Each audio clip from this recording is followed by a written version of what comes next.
Oui, j'ai vu PSG Monaco hier. Je tiens à le dire. Pour le coup, je suis pas un grand fan du PSG, vous-même vous savez. Mais les gars, il y a des choses dans le football, ça ne trompe pas. Et maintenant que le PSG va mieux, a gagné ses matchs en LDC et a montré qu'il y avait du talent avec en plus Kvara, je tiens à dire que quand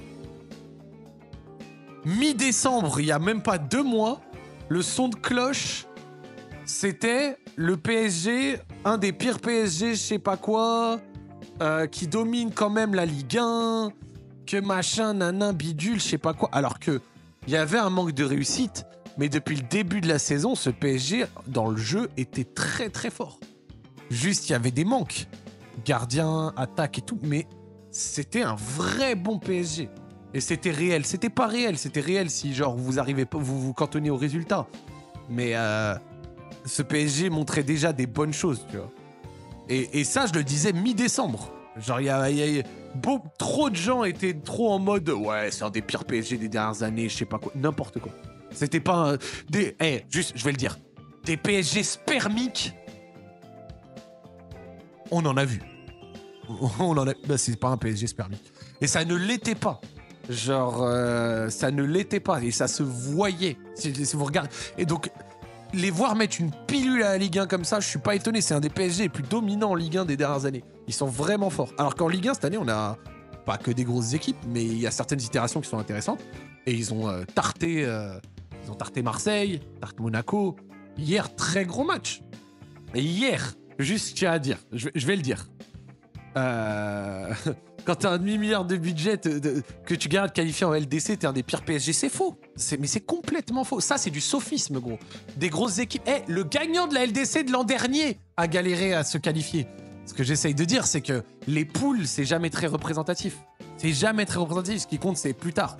Et il faut voir la réalité après de février-mars. Après, attention, je dis pas que c'est un contender de gagnant de LDC, tu vois. Mais c'est un PSG qui est fort, tu vois. Et il l'était dans le jeu depuis un long moment. Et ils étaient très mal payés en Ligue des Champions, ça doit être honnête, tu vois. Et le match d'hier, c'est dingue. Je vais dire quelque chose. Le crochet de Kvara, je l'ai pris aussi. Je l'ai pris. Non, vraiment, le crochet de Kvara, j'étais devant la télé. Je jure, je l'ai pris. Oh là. Je m'y attendais pas. Vraiment, Non, c'était méchant. Le crochet de Kvara, c'était très méchant. Et Dembouz qui stat, qui arrive... je vais pas mentir et faire l'ancien, par contre, tout autant que j'ai dit que je trouvais que le PSG, ça se voyait, c'était une bonne équipe. Dembouz, je faisais partie de ceux qui n'y croyaient plus trop. Genre, est-ce qu'il pourrait... Ah bon, attends, encore une fois, à confirmer dans plus de temps, etc. Mais là, sur la capacité à stater, cette saison-là, à 27-28 ans, là, il est en train de montrer des choses... Et il arrive dans ses meilleures années. Genre, il lui reste genre, si ça devient sa norme, il a encore 5-6 ans devant lui où il peut patate. Et au final, l'histoire de sa saison, de sa carrière, ce sera un début de carrière très fort. Ensuite, des blessures, des irrégularités, un niveau pas toujours, mais tu vois, le temps de... Et à 27-28 ans, il a trouvé sa plénitude. Et au final, pour un profil comme le sien, qui était bourré de... Pas de défauts, mais tu sais, d'imprécision, Bon, bah écoute, est-ce qu'au final, c'est si choquant qu'à 27-28 ans, il commence à trouver la plénitude de son niveau? Voilà. Mais globalement, ouais, on regardait Riles juste avant Dex. Mais globalement, là, pour l'instant, c'est fort. Encore une fois, on attend avec le temps. Mais là, Dembouz, même moi, je lui avais reproché d'être un ailier qui, malheureusement, ne state pas assez. Parce que quand t'es un joueur offensif, il faut quand même que tu puisses contribuer par les chiffres, tu vois. Bah là, mec, 21 buts, 6 passes D en 1800 minutes. 27 contributions décisives, c'est-à-dire qu'il est décisif une fois toutes les 70 minutes en moyenne. Bah rien à dire, c'est très très fort. Et surtout à 27 ans. Donc 27 ans, et là il va avoir 28 cette année. Il est au devant de ses meilleures années. 27, 28, 29, 30, 31, 32, 33. Genre, il a encore 5-6 années de très haut niveau qui peuvent l'attendre, tu vois. Donc ouais, non, c'est bien. Là, il est sur une série très bien. Hein. Donc respect d'Embouze. Je vais pas mentir, j'y croyais plus. J'y croyais plus. Franchement, je me disais non, ses défauts sont trop gros et tout, ça risque d'être dur parce que ça restera toujours un très bon ailier. Mais voilà, bah pour l'instant, fort. Et un autre ami où là pour le coup, lui, même quand il était à Paris en méforme, je vous disais c'est pas un joueur de merde. Vous allez voir quand il ira dans un autre contexte.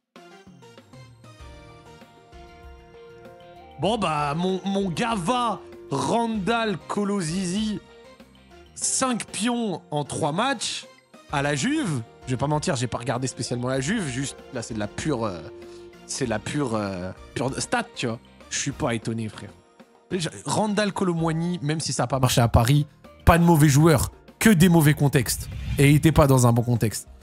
Pas que Paris soit une mauvaise équipe, c'est juste que des fois ça fonctionne pas pour certains, même dans des très bons contextes. Mais voilà, moi je suis pas étonné de le voir montrer à la Juve de très bonnes choses, tu vois. Comme Ekitike, comme d'autres, tu vois. Genre, ça arrive, c'est pas grave. Des fois ne réussissent pas dans certains clubs, vont ailleurs, ça fonctionne mieux, c'est le football, c'est comme ça, tu vois.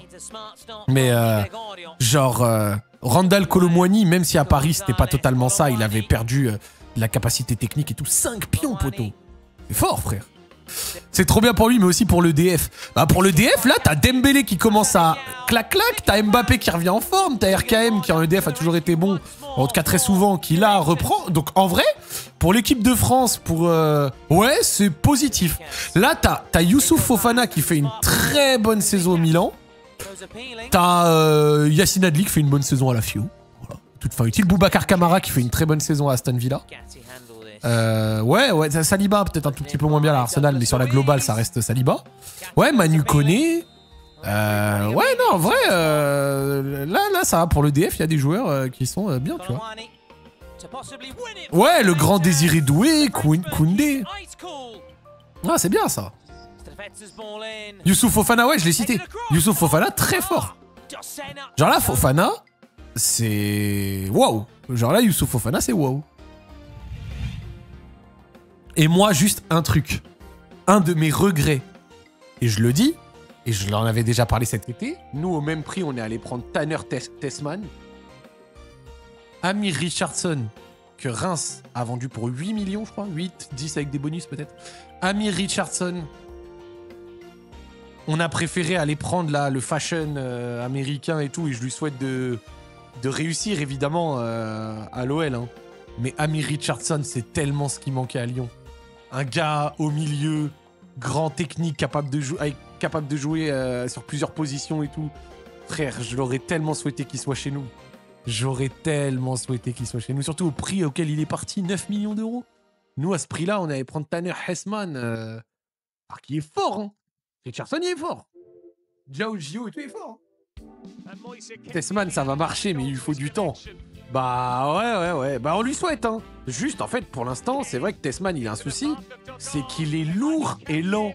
Genre, quand il reçoit le ballon, c'est lourd, c'est lent. Et à part envoyer des transversales torse bombées, c'est désagréable, quoi, tu vois.